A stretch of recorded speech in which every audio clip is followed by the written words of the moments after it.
name is Tofpik. I'm Head of Technical Analysis and Senior Markets Analyst at ADM Investor Services International Limited. And here is your daily technical analysis of foreign exchange markets. I'll start with the euro against the dollar. A third bullish white soldier yesterday, also a higher yet still indecisive spinning top, and a further attempt to break up and outwards from the market's recent confinement. Prices opened up and over the upper trend line, currently at 117.87, of the descending wedge pattern, and indeed closed over the trend line right on the declining short moving average, currently 118.12. Now, normally, assuming that this wasn't a false break higher, I would give a potential target on the upside for the pattern. I will still do that, but I'm a little perturbed by the way the close ended as an indecisive spinning top, and I'm now cautiously wondering if it is indeed a false break. Anyway, a potential topside target X would be in the 119.30 area for this pattern. Just a little concerned, as I have been in the last few days, on the capping impact of the short moving average, especially on a closing basis. In the meantime, we have resistance above the current market at the June 2018 high at 118.51, whilst below we have the powerful and significant 50% Fibonacci line of the June 2020 to January 2021 move at 117.58. The lower trend line currently at 117.03 below that. So far today, pushing up over the short moving average right now, but cautiously. Cable, aka sterling against the US dollar. A second bullish white soldier yesterday, this time breaking up and over and also closing over the important June to date downtrend, currently at 137.95. The move up stalled ahead of testing the overhead flatlining medium moving average, currently 139.21. I still have the idea I put forward last month of a very large Adam and Eve type double top formed over the whole of this year. However, this action does not help, well, the action of yesterday that is, does not help that idea at all. I also remind you once again of my words of last week and this on how this was the first challenge to the long moving average since September of 2020, and to note that challenge back in September last year was unsuccessful. So far today, an attempt higher and looking at the overhead medium moving average, but cautiously it seems. Euro sterling. A second bearish black crow yesterday and a suitable follow-on lower to the previous session's bearish engulfing pattern and earlier two-day bearish inverted hammer pattern.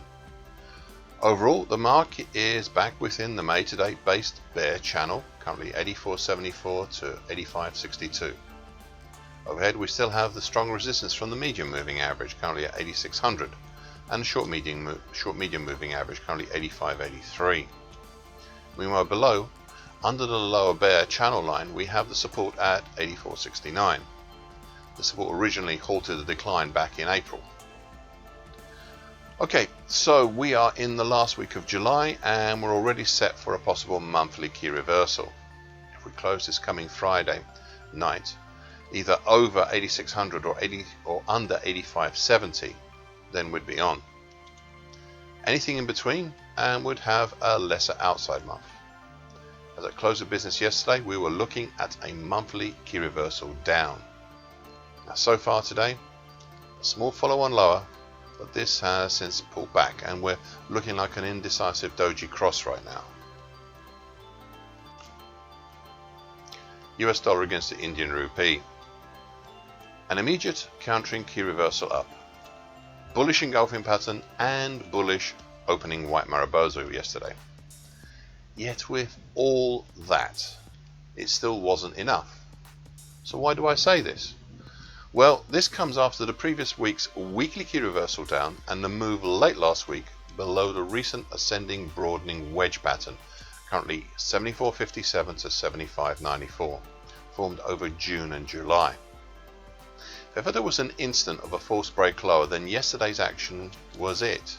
However, it was not enough yesterday to push up back within the wedge pattern. There is still a chance for a false break lower though, but it is greatly diminished. So, an initial downside target X would be in the 74.05 area, whilst a further secondary target X1 would be in the 73.80 area.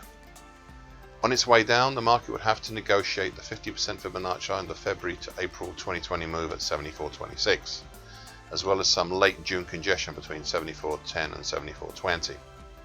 Now, so far today, a significant move lower, after opening higher, prices have fallen away, such that we may have a bearish dark cloud cover pattern today. The only issue is that the 50% Fibonacci line at 74.26 is still showing resolute support and has not been breached as yet. US dollar against the Brazilian real. A lower but still indecisive spinning top yesterday. I suppose it was a follow-on of sorts to the previous session's bearish engulfing pattern, and it was mainly below the overhead breached but still potent descending upper time, currently at 518.19 of the late May early July bearish Andrews pitchfork. This pitchfork keeps testing me by looking like it may not last a day, each day in succession as well, yet it is still there. Below we have descending support from the short medium moving average, currently 513.77, which has now halted the fall. Well, that's for about 3 days now actually. Okay, so overall we still have the argument I outlined 2 weeks ago for the late June to date action being now more a bullish halfway hesitation rather than a bull flag. But for me this is getting thinner and thinner each day. You see, you could as easily argue the July action is a double top, which I think is actually beginning to make more sense. It all needs time. This is all in the shadow of the remarkable number of dead crosses we've seen here since late May.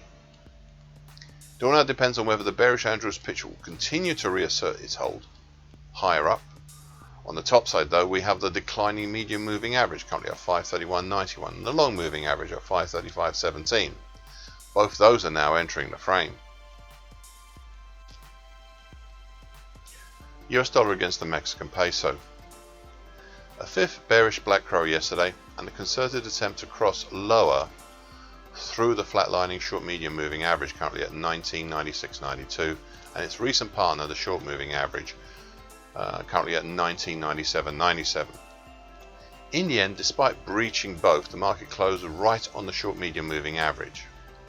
Overhead, the declining medium moving average currently at 20.0842 was breached, but the market fought shy of testing up for a third day the nearby also declining long moving average currently at 20.1677.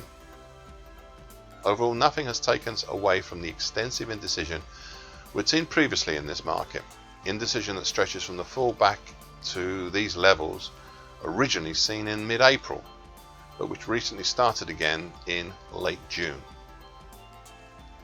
The adherence of the market to the gently declining neckline of the February to March head and shoulders top, currently at 1985.45, is still indicative of this neckline acting as an attractor to the market.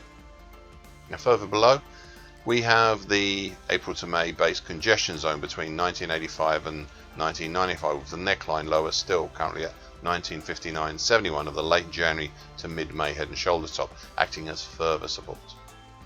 And so far today, an attempt to push through the viscous support of the short medium moving average right now. We're lower, look like we're going through it, but it has been tough going. Thank you for listening. This short version broadcast gives the essential market patterns and consequences. Please be aware of the risk disclaimer posted with this broadcast. Copyright ZE Tofpik and ADM Investor Services International Limited. And here comes the final bit.